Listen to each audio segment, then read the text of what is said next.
Hello, everyone, and welcome to Breakthroughs with Bree.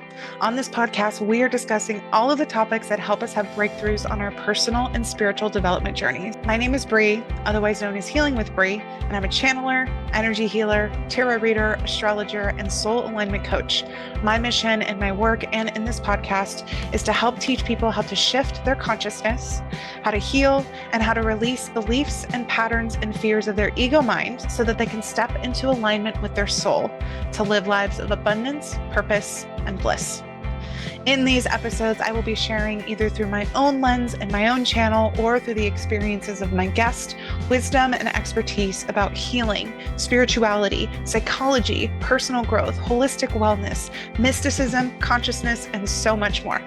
My hope is that these conversations help you feel seen and provide support and inspiration for you with your own personal breakthroughs. I hope you enjoy this episode.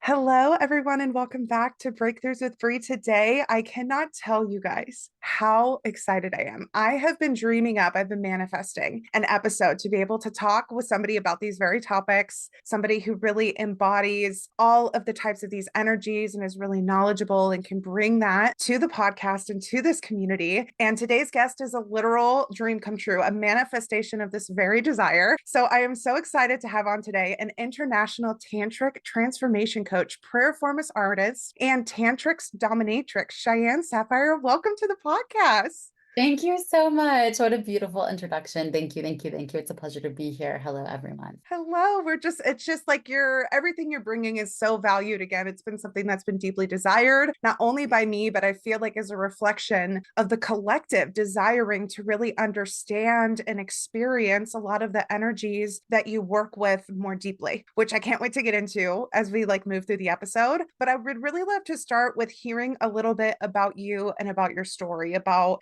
how you came into this line of work, a little bit about how you started to understand it so that we can all just understand where you're coming from. You know what I mean?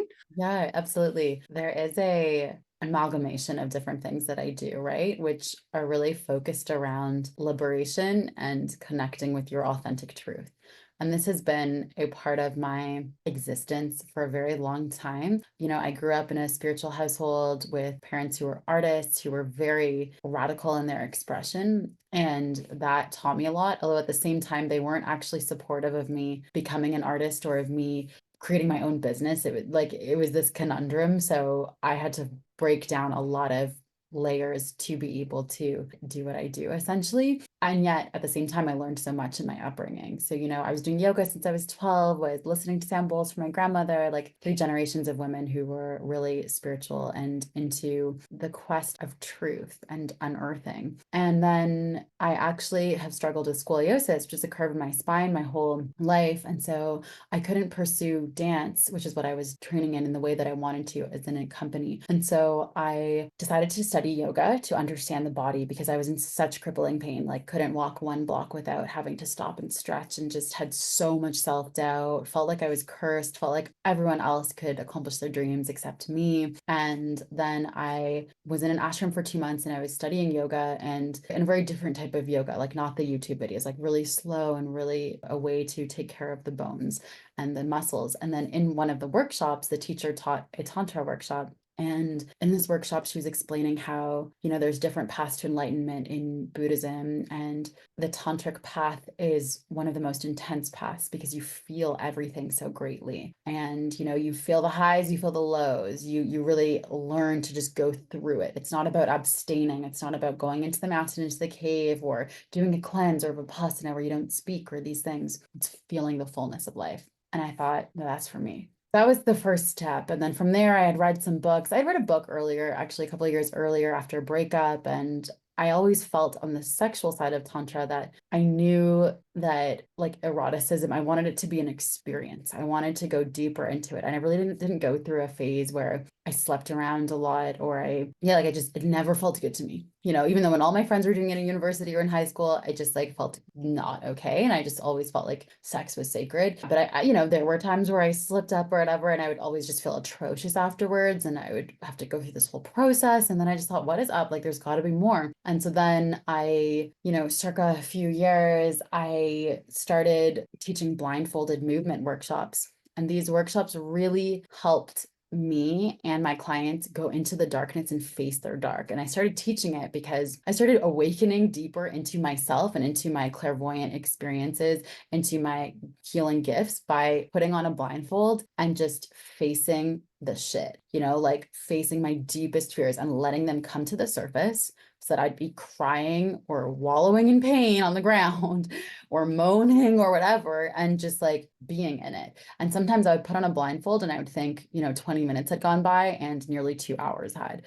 And I just started really opening my channel here. And then I started teaching workshops as I was noticing this profound shift in my life. And I was teaching, and then there was this woman, and she was really energetically attuned. And I asked her if she studied Tantra, and she said yes. She said she's moving into this house in a couple of weeks and it's going to be a Tantra house. And I said, can I move in? And it was that quick, like literally word for word. And then she said yes. And then I moved in, and a month later, and we lived together for 5.5 years, and we created a priestess house together. And everyone who lived there, we're on this healing journey. We're priestesses, we're learning, studying Tantra. And so I grew a lot in that house, and I, practiced with a partner, and I read books. And, shortly after moving into that house, I had a kundalini awakening. And that's when my whole life really shifted. And I started to become more clairvoyant, clairaudient, clairsentient, and started to feel my kundalini a lot. And, I actually resisted it for about 6 months because I thought I didn't want to be like one of those airy fairy spiritual people. And I also was like confused. Like sometimes I'd think I was going insane, and really I just wanted to be grounded. So I just resisted it a lot. And then I finally started opening to it when I noticed that people were recognizing that I was a priestess, even without me saying it. And then people would ask me for help. They'd want me to guide them in ceremony. They would want me to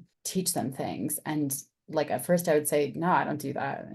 Ask that person. I don't do that. And then it just kept happening and happening. And then I thought, okay, maybe I should start doing this. And I realized how much I could help people. And then I just surrendered into it. And then the journey just keeps unfolding and unfolding. And I'm like, wow, this is coming up now. Okay.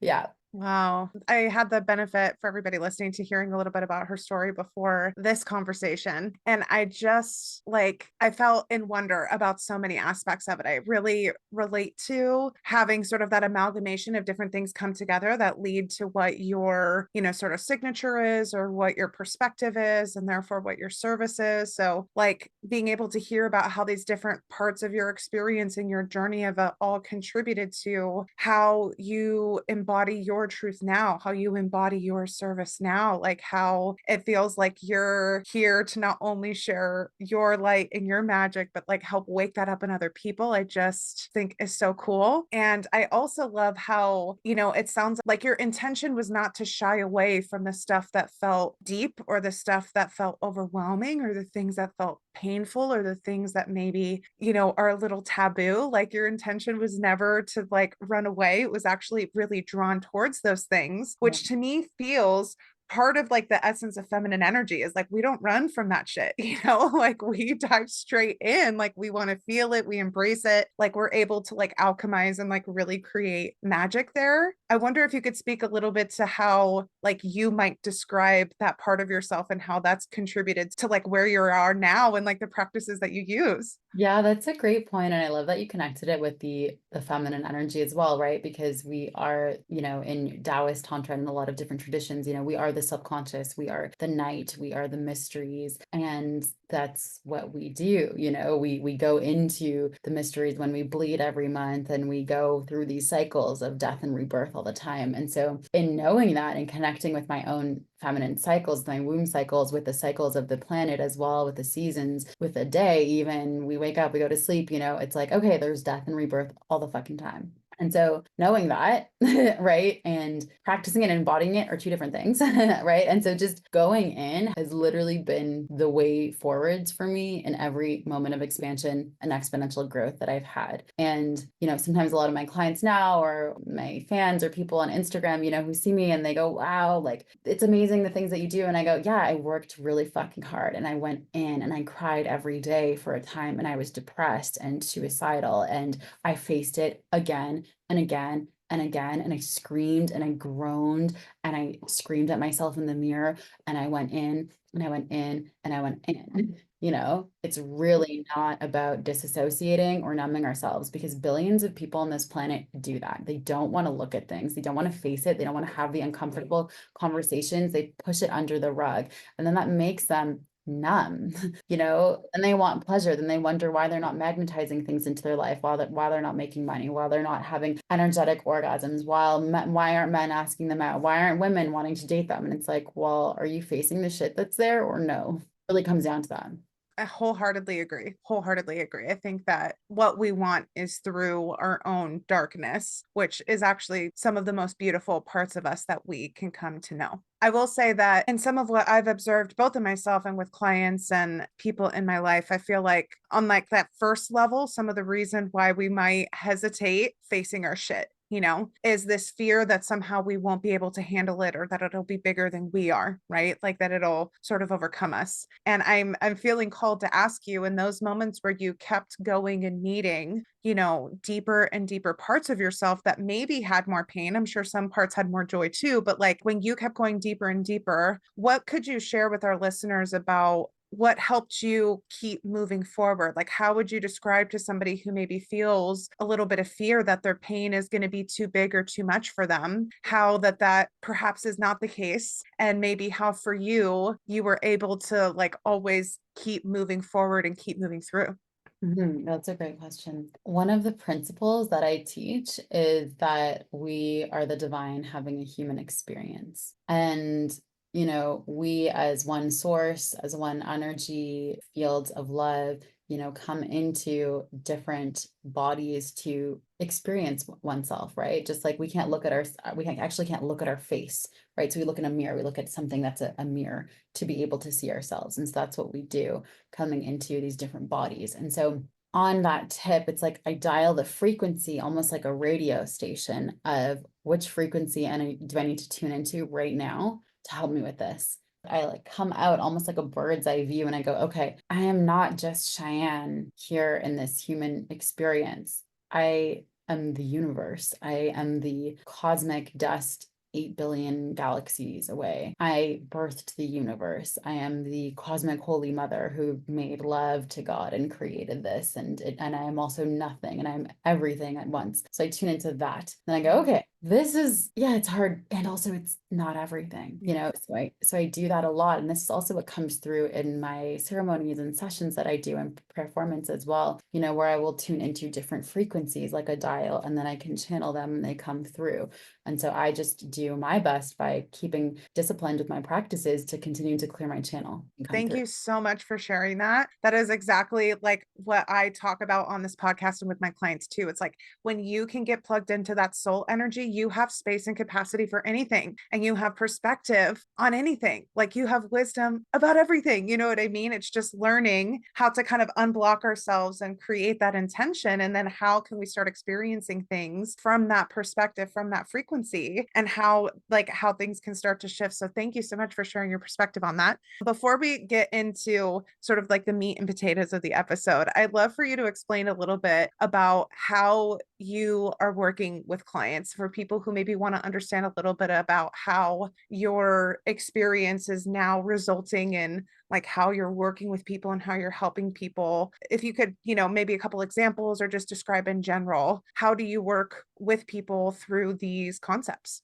So I work with people in two primary ways. One is with online VIP coaching, where I'm giving them all my attention and we, communicate. I'm sending them rituals, practice questions, and then we meet once a week. And then I also have surrender ceremonies as well, which involves Tantra and BDSM. And so for the coaching that I do, I really am guiding people into their most authentic, empowered selves. And so in that, it involves calling back the different parts of themselves that they might have pushed under the rug, denied, shamed, have felt embarrassed about, have felt proud about, excited about, bring them together into wholeness so that they can lead from that heart-centered, integrated self in whatever aspect that they're doing. This really helps people, have more confidence. It skyrockets, helps them have boundaries with relationships, helps them state what they want in the bedroom, helps them make more money, like magnetize things, magnetize their dream car, magnetize that vacation, or fuck that, quitting the job. So many of my clients quit their jobs, start their own businesses, and they're excelling. You know what I mean? Like, it's full transformation when they step into what do you really want? And that's what I help people come into and live it and embody it. I love that. So we're going to take a quick break. And when we come back, we're going to dig into all of this and we're going to extract, we're going to flow some of this wisdom that you have for all of us on all of these topics. So we'll be back in just a minute. All right, we're back to dive in to more of this with Cheyenne. Cheyenne, I would love to start off with for us to sort of like level set on some of these things that we're talking about, because I know for me, I did not grow up in a spiritual home, and a lot of these sort of like spiritual and energetic and even esoteric kind of concepts were new to me. They were ones that I had to learn, and the ones around sexuality definitely had to learn because, again, growing up in like a really religious situation where, you know, abstinence and don't talk about it and that's evil and all that, like it created this like mystery around things that perhaps did not need to have mystery. So first, I'm going to ask if you would explain to us how you would describe Tantra. Great question. And I also want to say I resonate with what you were saying in terms of, you know, you grew up in a religious background where it was this mystery. And, you know, though my parents were liberal, they didn't talk about sex a lot. Also felt it was very mysterious. I was actually not a sexual person until very late. I was a late bloomer and all this fear about it as well. So I resonate, and there's just been blocks and things to unlearn with that. Now back to Tantra. So Tantra in Sanskrit means weave and weft. And, you know, I know the West loves to focus on the sexual aspects of it, and it's just a lot more than the sexual nature of it. The byproduct of being able to have insanely beautiful sexual experiences is truly fun. And there's so much more to it though. So Tantra, weave and weft. So I like to imagine, you know, a carpet.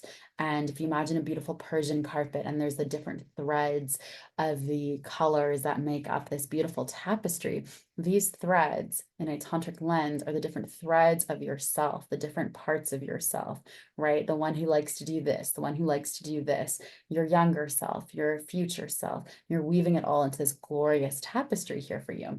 Into wholeness. It's one unified field here. We're not leaving things away here, right? So that's kind of a visual like that I like to give.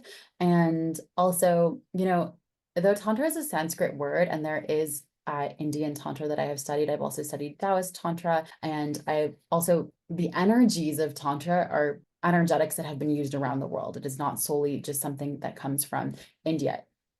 Although, like, meaning the types of energies. If you're using that word Tantra, then yes, people associate it with that. But like in Egypt, they use the third eye and they work with kundalini as well. And many other places do as well. In South America, the Quetzalcoatl is about the kundalini energy, you know? So it's not just that region of the world. And a lot of what I do is also my own intuitive channeled energy and creative rituals that I have created. So Tantra I use because some people understand what that means, and there's so much more to what I do. But yeah, so bringing in these different parts of ourselves. And also, if you kind of think of another visual like lightning, so you have the negative and the protons, right? So these opposites that are attracted to one another. So it's like, if you ever feel like, I don't know what to do, or I like this person, but I like this, or I want to do this, should I quit, should I not? And you're feeling this jarring energy. Imagine that, like the electrons and the protons, and then when they finally collide, illumination, bliss, lighting up. We see the truth, we see the clarity. So when we finally bring into wholeness, love, forgiveness, these parts of ourselves, bring them into unison, we find that truth, we feel that light, right? And so this is what happens. And that illumination is also like that orgasmic energy. When you're working with your kundalini, and there actually are scientific proof that like what is happening when you're working with your kundalini, when you have a kundalini awakening, actually is like what is happening with lightning, with the electrons and protons. So it's quite fascinating. And then it's like you have this orgasmic experience here when you let go and bring these parts to yourself.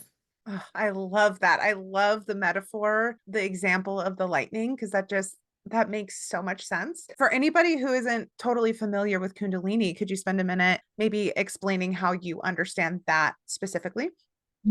So Kundalini is your life force energy. So this for most people lies dormant at the root of your spine. It is symbolized as two snakes of masculine and feminine energies. Again, these are these opposing sides within you, the yin and the yang energies, the pillar, the structure, the foundation, the subconscious, the wild, the chaos, the linear, the circular, the light, the night energies within yourself. And so this energy is the most powerful energy that exists within a human. And when it rises, it activates your chakras. And so I like to, another visualization, all about the metaphors and the visualizations, it helps so much, is like a water balloon. So if you imagine your chakras as water balloons, and then the kundalini comes up and it bursts the balloons and they pop, and then all the water comes out. So all this water, it's kind of stagnant energy, like a pond that has no movement in it. And we know mosquitoes breed there and disease, and it's not okay. So then the kundalini comes and pops it. So all of this floods outside. And then it can be a little overwhelming at first sometimes when you're like, oh shit, what's this? Or this pattern is coming around, or this person is coming up from my past. But it's like, yeah,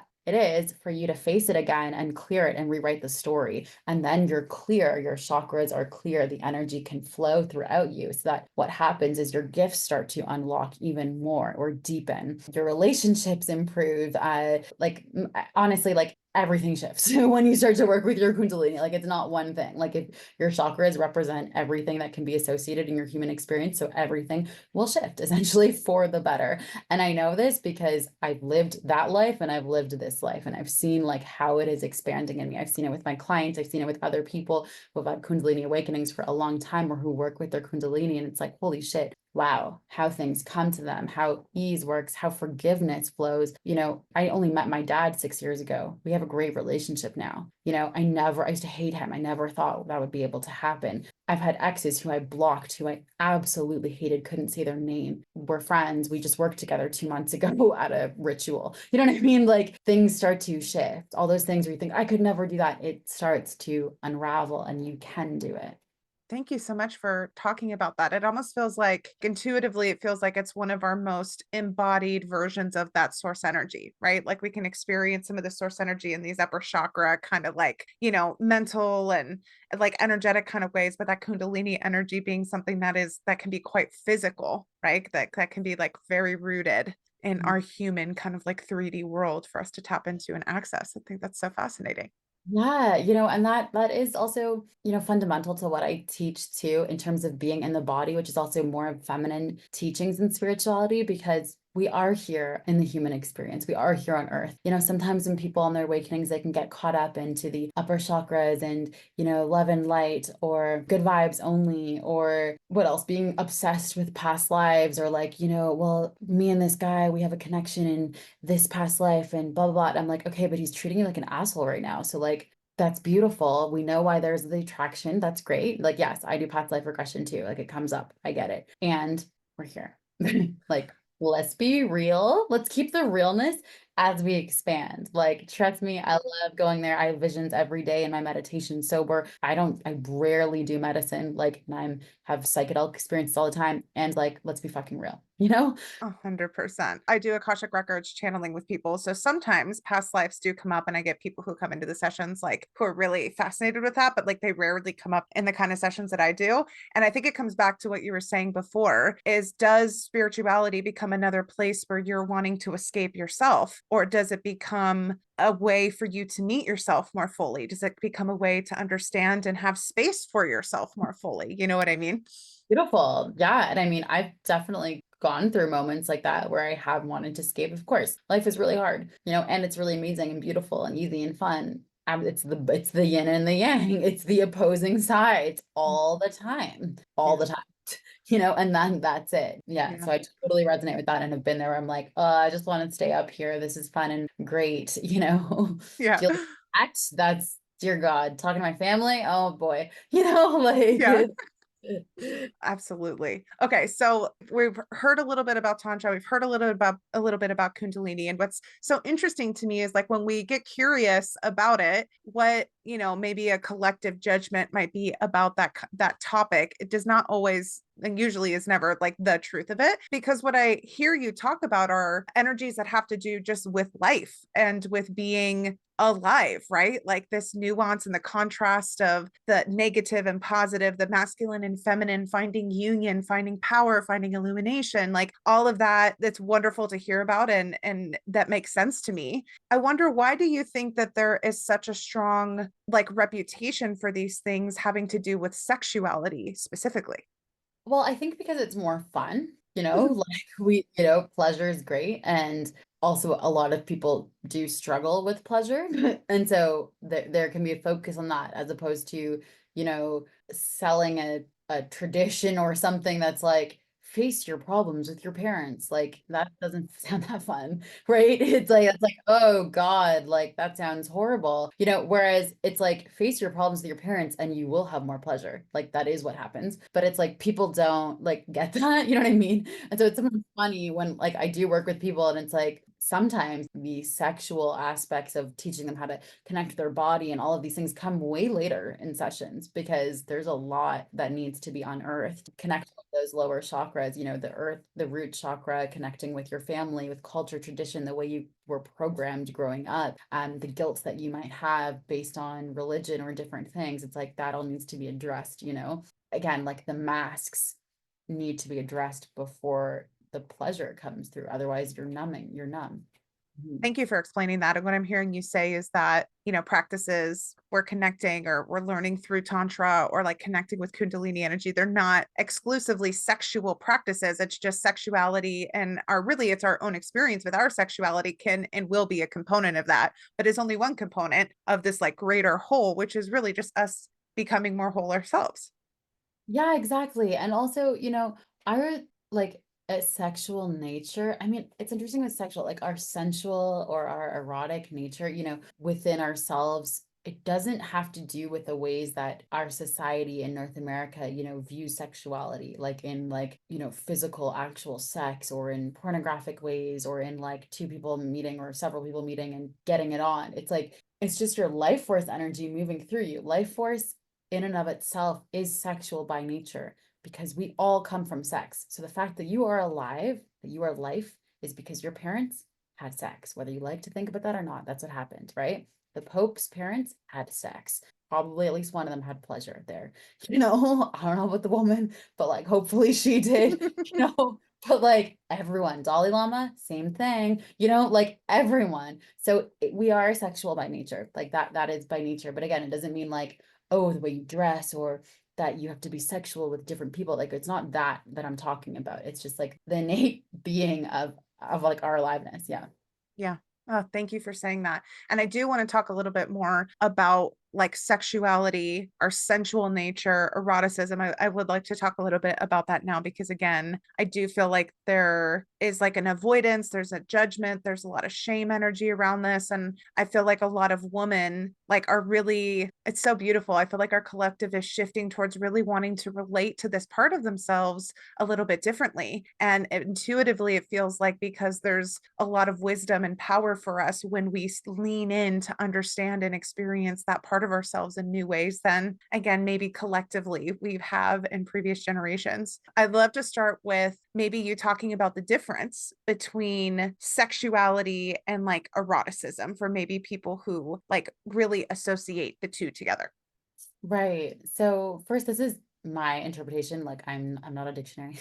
And I don't know what it is when you guys Google it or whatever, the specific difference. To me, sexuality could be the way you are sexual, what your desires are, what things you don't like, what your kinks are, what you're not into, how you relate intimately with another person, with yourself, and or your orientation as well. And then eros to me, it's like the way your life force moves through you. And again, I'm not a dictionary. I don't know the proper term of it, but that's just like how I feel with it. I use a term a lot in my teachings called pure eros, and it's really connected with the undistorted frequency of yourself and of your pleasure. That is almost like the definitely like pre-monotheistic religion way of connecting with your eros, like the Garden of Eden state, essentially. So just like you taste a delicious fruit and you're like, yummy, and you feel that. And when you're alone in a garden, you're like, yes, this is so good. But then when you're in a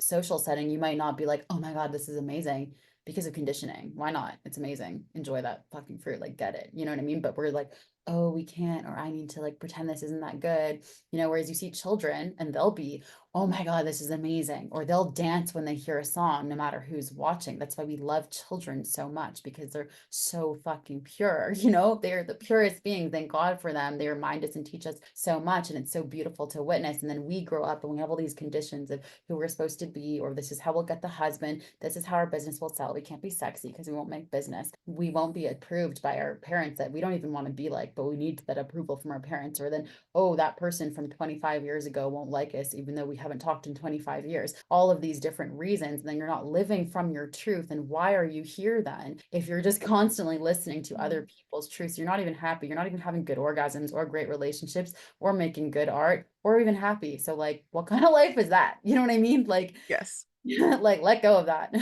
you Uh, know? 100%.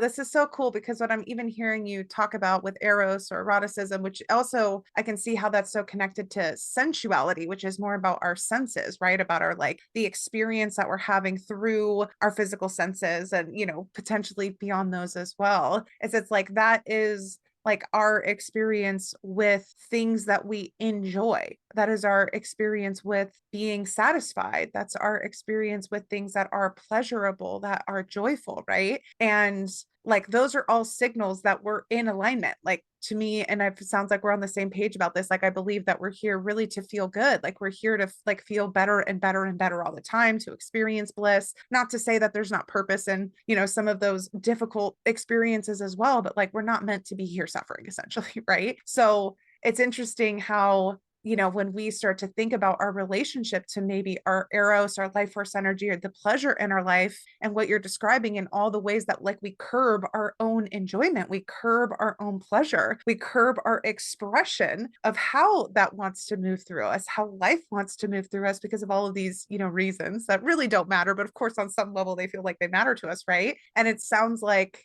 again, like what you're describing is us like coming back into contact with that and being able to have a much more like free relationship to it and expression of it. 100%. Absolutely. Yeah. And the arrows too, it feels like it's just this current that you can connect to, regardless of who's involved in your life or not, regardless of who's watching or not. It's really not about a performative energy or based on attracting someone or repelling someone. It's just like a current that you, again, dial to or you don't, and that it feels like almost this velvety, like electric buzzing that like goes throughout. And that is connected with your kundalini, and it's connected with the pleasure, with the senses, like you said, and your own connection to life and to what came before, what brought people together to create you. Absolutely. Okay, I am really curious because we had a brief conversation about this before. You mentioned that in one of the ways that you practice, you also use BDSM, and one of your sort of titles is Tantric Dominatrix. And I believe what I remember you saying was that being introduced to kink was something that like brought a whole level deeper of understanding, of liberation, of empowerment. And I would love to hear you talk about that for a minute. Yeah, absolutely. Yeah, that's been such a journey. It's still a journey. Everything's always a journey, right? There's always more to learn. Going into BDSM was, oh my God, so taboo for me, so not okay, so much shame, so much self-criticism that I had with that. And I had been like feeling it percolating, for years before I did my first one-on-one session with the dominatrix, and I studied with her.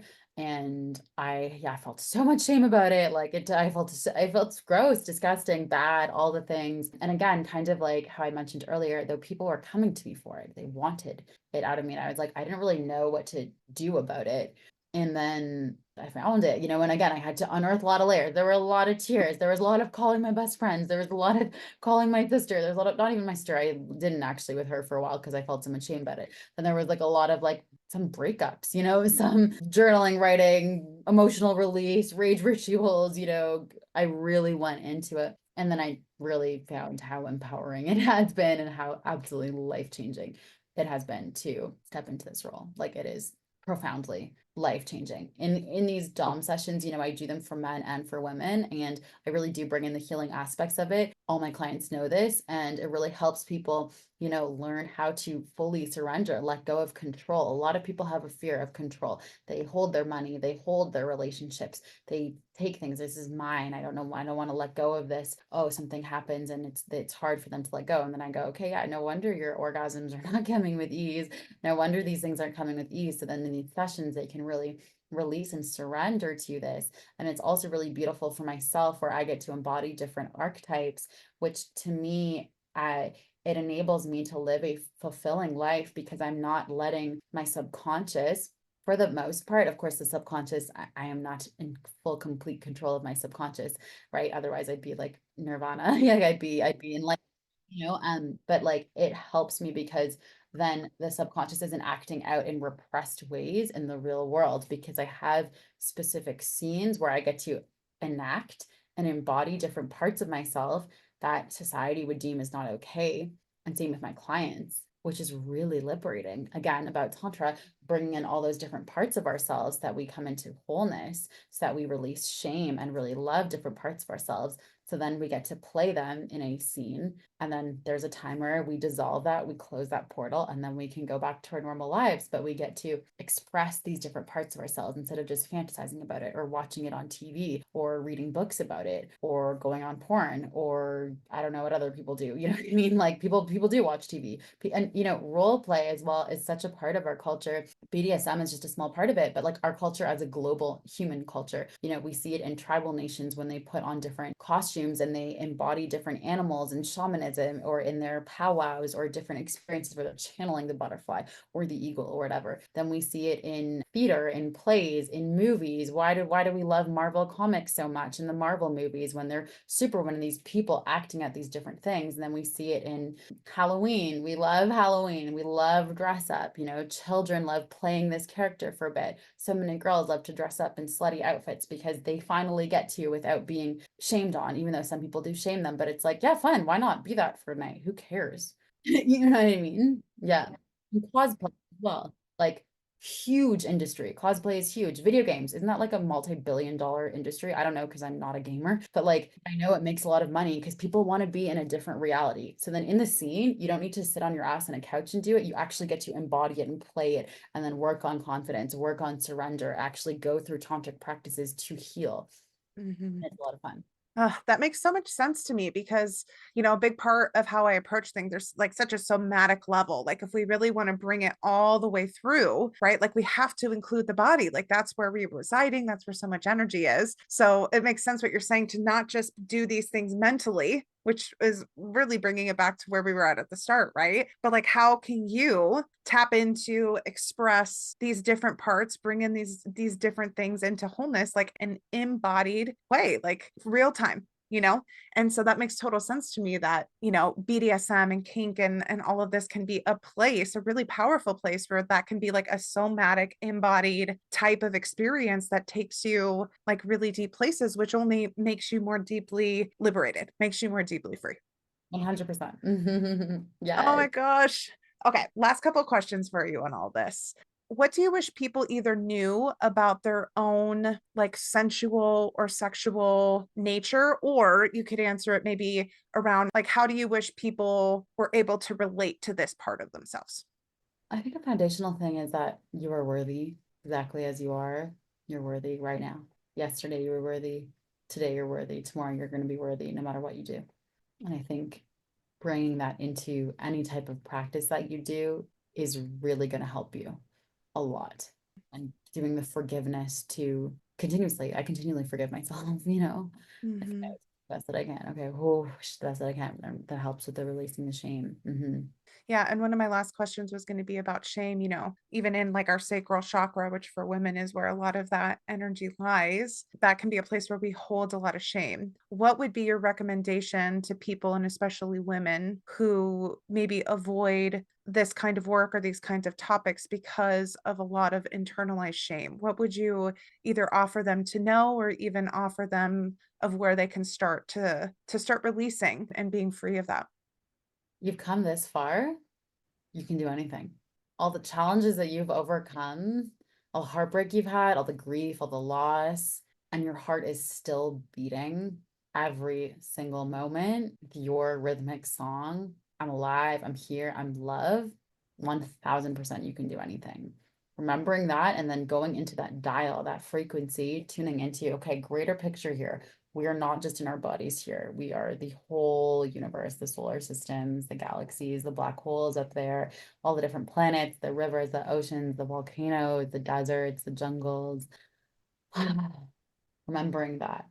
And everything that does come your way, you are able to overcome, just like every disease, there is a medicine for it on this planet, right? The yin and yang, they're Mhm. equal balance. So all the hardship that you've had, there will be equally good things, pleasure, love, light, all of it.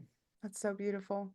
I'm feeling called to share as well. It feels like the guides want everybody to know on this topic to remember that if like we're talking about an energy like shame, part of that can be like this thought that there's something wrong with us, right? Like something that's a part of us or an impulse or feeling or desire we have that we are somehow bad or wrong or not good because of it. And that is not true. It's not true.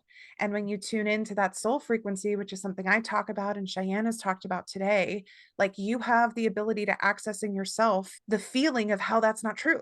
Like the feeling of how everything is okay. Like you are worthy, you are loved, that there's purpose in everything. So if there is something that for, you have an old thought or something you've been taught that makes you think there's something wrong with me, like can we take a deep breath and like ground back into the fact that there is nothing wrong with you at all. Never. Like there always can be love and compassion for every single part of ourselves. We can meet it with that and we can learn something greater when we meet ourselves with that unconditional love that we are and that the universe wants to help us experience even more. And I feel like shame can be such a sacred emotion, and I feel a little bit emotional about this too because like sometimes we have to face the lies that we think about ourselves to find our deepest truth. And it's not true. It's not true that anything is wrong with you, that anything you feel makes you wrong, that anything you've done has made you bad. Like it's just not true. And if we can question that, if we can be open to a different belief, a different perspective, a different vibration, then we become open to remembering something that is so deeply important for us to remember. Beautiful. Oof. Yeah. Thank you. Yeah, I felt that. Oh. Oof, that was a And big one. Mhm.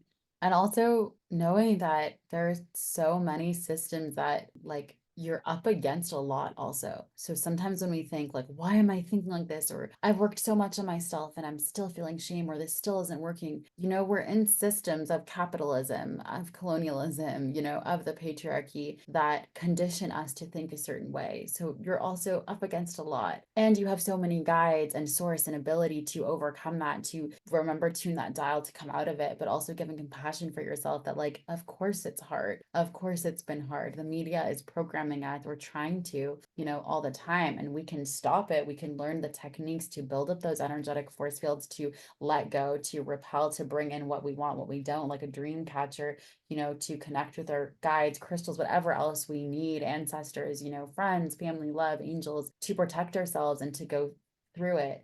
And just remembering that as well. Sometimes I have to that where I'm like, okay, right. Like I'm trying to go against so many things here. Like it's okay, like I'm doing pretty great.